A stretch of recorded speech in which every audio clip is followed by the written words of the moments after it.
Bom pessoal, hoje eu estou aqui mais uma vez para fazer um vídeo rápido concernente a dois textos que muitos aí usam para provar que o Messias ele é uma criatura, foi criado pelo o Pai.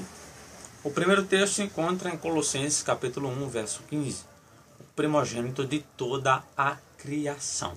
Esse texto realmente prova que ele foi ou ele é uma criatura? Será? Vamos aqui analisar o contexto do texto, para não isolar ali, nem fazer um pretexto.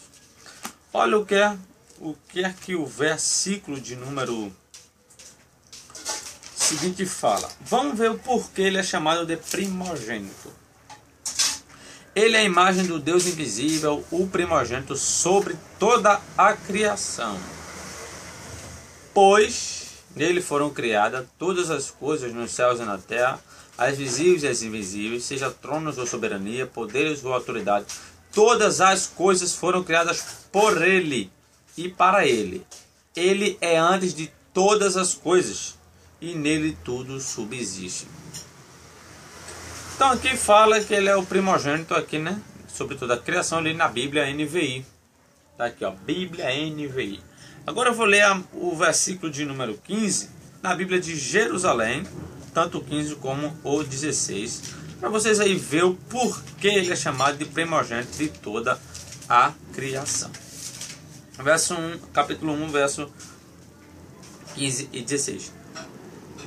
Ele é a imagem do Deus invisível, o primogênito de toda a criatura. Porque, agora vem o porquê ele é o primogênito de toda a criatura. Porque nele foram criadas todas as coisas. O texto fala que é o primogênito porque tudo foi criado nele e não que ele foi criado. O texto não está falando aqui, é o primogênito de toda a criação porque ele foi o primeiro criado. Não, está falando porque nele foram criadas todas as coisas.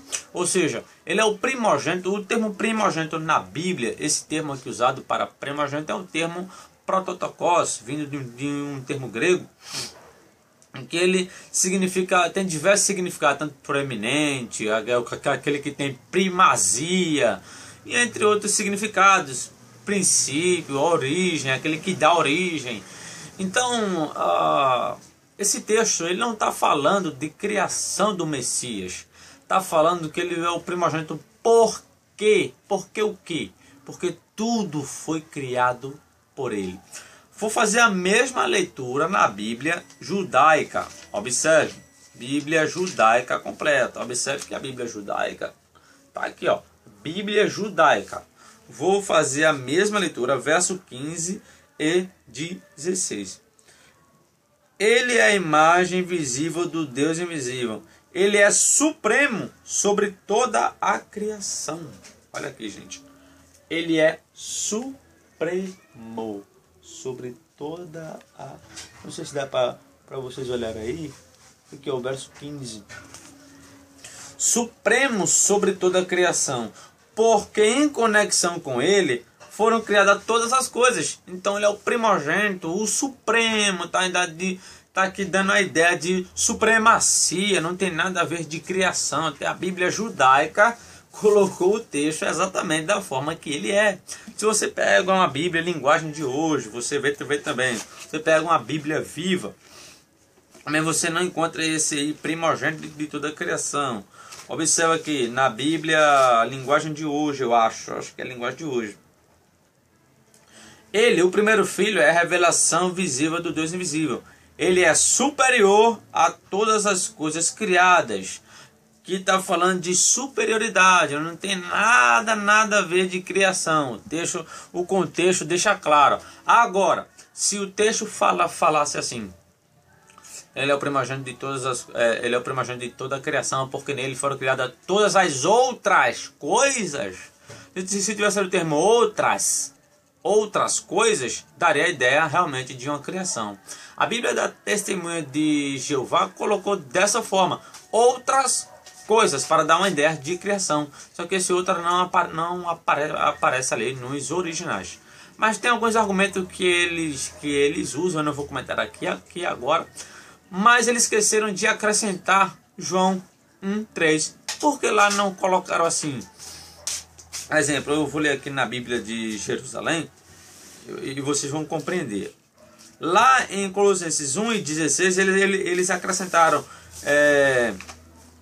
porque nele foram criadas todas as outras coisas. Outras, não se foi criada as outras coisas por ele, então ele foi a primeira para as outras coisas ser criada por ele, né? Então observa aqui, João 1:3. Tudo foi feito por meio dele, e sem ele nada foi feito. Na Bíblia da Testemunha de Jeová está escrito assim: tudo está exatamente como está na versão corrigida. Tudo foi criado por ele. Não, todas as coisas foram criadas por ele. Não, por que aqui em João, capítulo 1, verso 3, não colocaram o termo outras?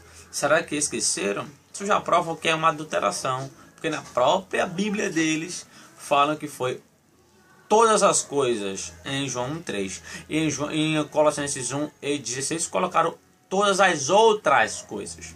Então aí fica esse questionamento para quem quiser aí comentar sobre ele. Eu não estou aqui para nenhum debate, ok? Mas só para fazer um comentário acerca desse texto, que é muito mal entendido pelas pessoas. Porque ele é o primogênito, porque tudo foi criado nele. Que a Bíblia judaica colocou o supremo de toda a criação.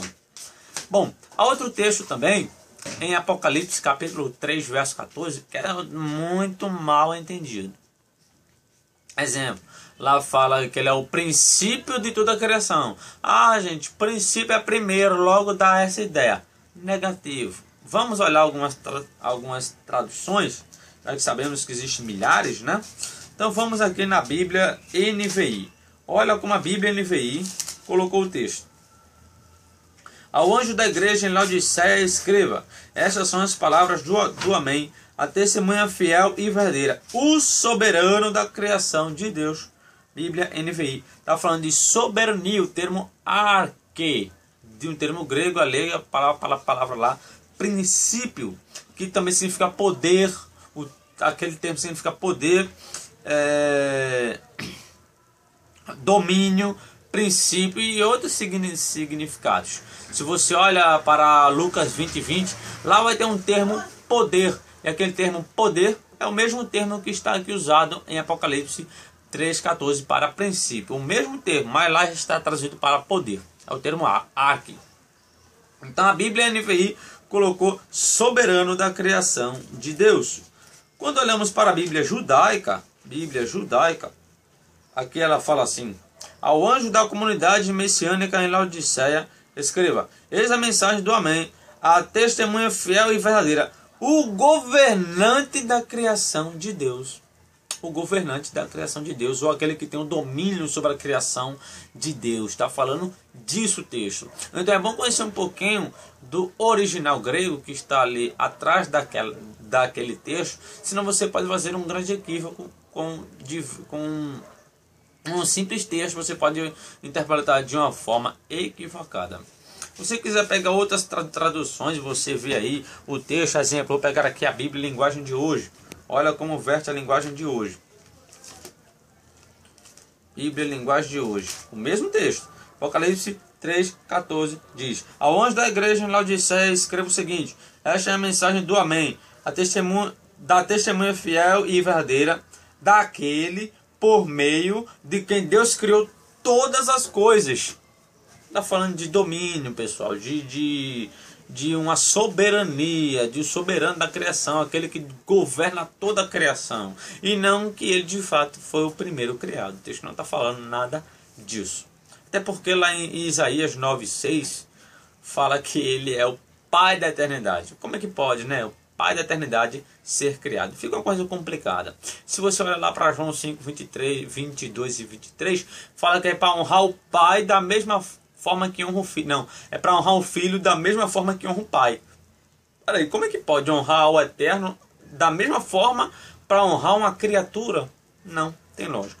Então é esse o comentário que eu estou trazendo aqui para vocês. Ler aqui em algumas versões da Bíblia, e para que você não entre aí em Ou você fica com a sua mente aí um pouco, será que ele foi criado, não foi e tal? O Joshua não prova nada da criação dele. Muito pelo contrário. Muito pelo contrário. Se você pega outras versões, você entende melhor o texto. E até o termo original que está ali usado. Então é isso aí, pessoal. Que o Eterno os abençoe. Fiquem na paz do Criador. E não se esqueçam de se inscrever aí no meu canal e deixar o seu like para ajudar o meu canal. E compartilhar este vídeo para outras pessoas alcançarem. E é isso aí, pessoal. Fiquem na paz e que o Eterno abençoe a todos.